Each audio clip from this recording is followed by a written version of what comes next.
Salut les amoureux de la nature. Alors aujourd'hui pour cette nouvelle vidéo, je vous emmène à Ourtin, au nord de Bordeaux, et plus précisément sur la lagune de Conto, parce qu'aujourd'hui j'ai une mission importante en faveur des amphibiens.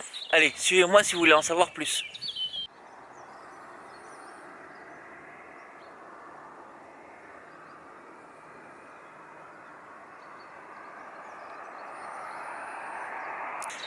Alors l'action que je mène aujourd'hui avec l'ONF, c'est pour protéger le crapaud épineux pendant sa période de migration pour aller se reproduire dans les milieux aquatiques. Donc pour cela, le crapaud doit quitter la forêt dunaire pour aller se reproduire dans la lagune de Conto. Mais comme vous voyez, il doit traverser la départementale avec les voitures et ils sont écrasés. Donc du coup, nous on leur revient en aide avec un dispositif spécifique que je vous montrerai tout à l'heure. Donc ce dispositif, c'est un filet qui est installé sur 450 mètres pour empêcher les amphibiens de traverser la départementale. Et tout le long de ce filet, on a installé des seaux pour que les amphibiens tombent dedans et qu'on puisse les récupérer et ensuite les amener de l'autre côté de la départementale et les relâcher dans la lagune. Oh bah il y a du monde là. Oh puis il y a des jeunes. Ah mais c'est super. Alors,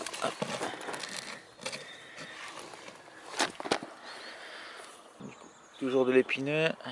On va voir la tête qu'il a. Ah c'est un de l'année dernière ça. Il est vachement bizarre, je trouve, non? Et tu vois, non, regarde, Vachement il a foncé, pas non les yeux orange encore. Ouais, d'accord, ah d'accord, Et il est un peu plus foncé parce qu'il est jeune quoi. d'accord.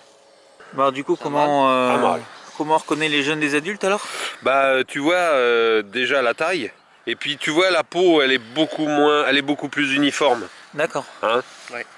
Bah oui, oui. Et là tu vois, regarde, il se défend. Il envoie du lacrymogène, tu le vois là? Ah ouais. C'est presque les premiers qu'on Alors voit ça, comme ça. si tu mets ta main dessus, Ouais. tu touches un peu, ça... Alors faut faire gaffe parce que c'est quand même assez toxique. Hein.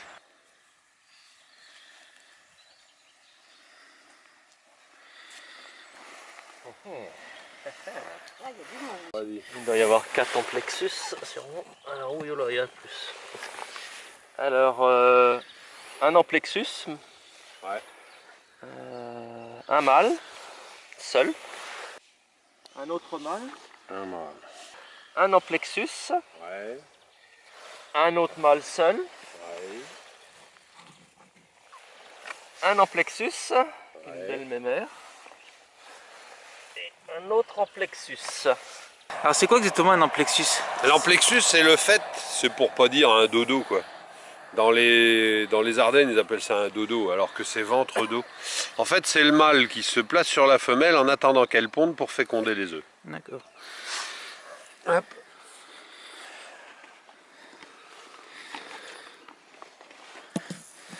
Alors ça sert quoi le petit bâton qu'il y a dans le seau? C'est pour éviter que... Enfin, c'est pour éviter. S'il y a un micro-mammifère, genre campagnol, mulot, qui tombe dans le seau, bah, qu'il passe pas la nuit dans le seau et qu'il puisse ressortir. D'accord. Ça évite qu'il meure, quoi. Le crapaud épineux fait partie de l'ordre des anours, comme le crapaud commun, la grenouille agile, la rainette méridionale. Anour signifie en grec sans queue. Ça regroupe la famille des amphibiens qui ne possèdent pas de queue à l'âge adulte, contrairement aux urodèles qui regroupent les tritons et les salamandres. Et t'as dit, moi j'avais appelé Béclou. Oui, il m'a montré. Mais là aussi, hein. Il m'a montré. Voilà, c'est l'auberge espagnole ici, là. Il y a du monde. Allez, vas-y. Alors, un amplexus. Ouais, des oiseaux, Bernard. Dans les arbres, des gros trucs. Un deuxième amplexus. C'est des hérons. Hérons cendrés, 2. Un mâle. Ouais. Alors, comment on reconnaît les mâles, les femelles? Alors, ici, sur les pattes noires. Sur les pattes, on a sur les doigts des callosités nuptiales noires. D'accord. Présentes que lors de l'accouplement. Elles Ok. disparaissent après. Hein. Donc on les a sur chaque doigt. Et alors, passer ce hors de période nuptiale, c'est difficile de reconnaître une femelle Ouais, de mâle. c'est grisâtre. Ça a D'accord. perdu de l'intensité, quoi. Donc je le rappelle, ces manipulations sont soumises à autorisation de capture. C'est-à-dire que les amphibiens sont des espèces protégées, nous n'avons pas le droit de les manipuler ni de les garder chez nous. Donc si vous voulez faire cette action que je fais en ce moment, vous pouvez vous rapprocher de l'ONF ou d'autres actions naturalistes qui s'occupent des amphibiens. Et là vous pourrez la manipuler, les observer et en apprendre plus sur leur comportement et sur leur mode de vie. Oh, faut que je fasse une photo. Hein. Oh, il est superbe.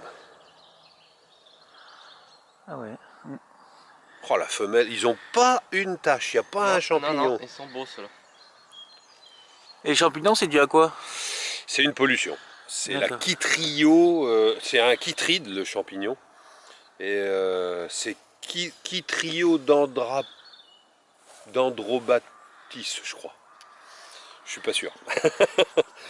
Et en fait, c'est un truc polluant qui leur affecte la peau. Et... Ouais, c'est bien. Et une autre femelle seule. Et une grenouille agile.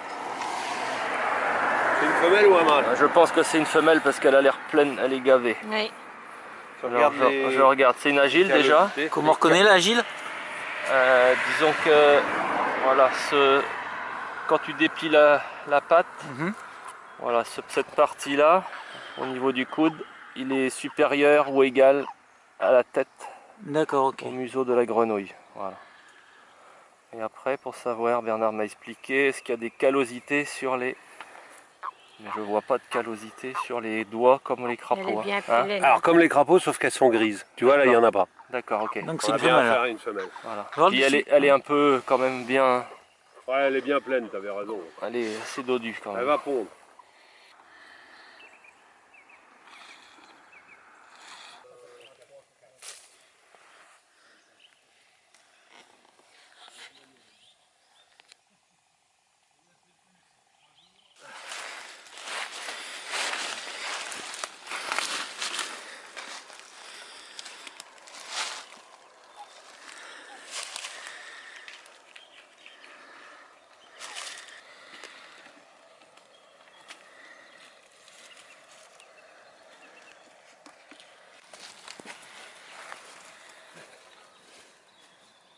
Donc on vient de finir la récolte et on a récupéré 230 crapauds.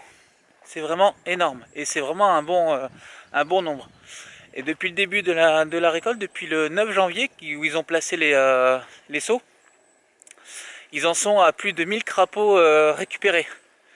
Donc ça fait un très bon bilan de protection du crapaud épineux. Et sûrement que c'est sûr qu'ils reconduiront la mesure de protection l'année prochaine. Donc c'est sur ce beau soleil et sur ce beau paysage que je vous dis à bientôt. Et comme toujours, sois curieux et protège la nature. Ciao!